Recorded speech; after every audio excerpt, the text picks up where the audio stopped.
Now we're gonna do the same thing to this side. This is the other half. It looks pretty much the same, just this one shrunk a little bit, but and then we're gonna do the next section. So I'm just going with my moves, and you're just gonna keep making sure you get all sides. We're gonna have this feeling fix, right? You got every single hairstrand. Go with my gel, and you can see the curl typing on the end is a little bit weird, but go in with my gel. That's my topper. Right in between your hands to activate it. And then that's my first application. I just rub it in as much as possible. 2 clumps. And you can see the curls are kind of loose, but they're still like type 4 curls. And then I kind of just let them fall, and you can kind of see in the back. So you just lay them back, and then it'll look like this.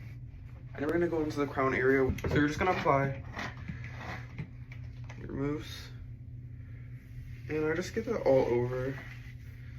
And then you don't use too much gel on the top because that'll prevent the volume that you want. So you just want to make sure you're applying enough, so you can see.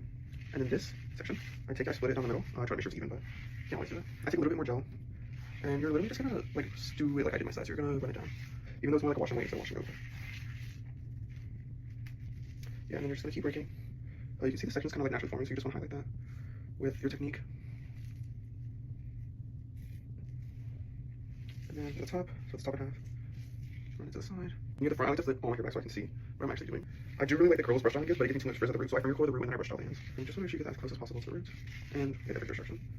So I take this front section, I take the brush, I flip it in the front, and then I'll flip the coil. And you can kind of see how it creates a really nice curl at the end, but the root is quite loose.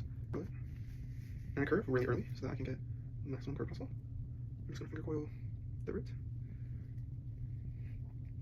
So what I do to dry is I sit under a hooded dryer for like a little bit under 30 minutes, and everything will dry evenly. And then in order to get the roots of the back, I'll just tilt my head like all the way down, and then I'll just angle it downward a little bit, and then everything will be dry. And then I'll be back with the results.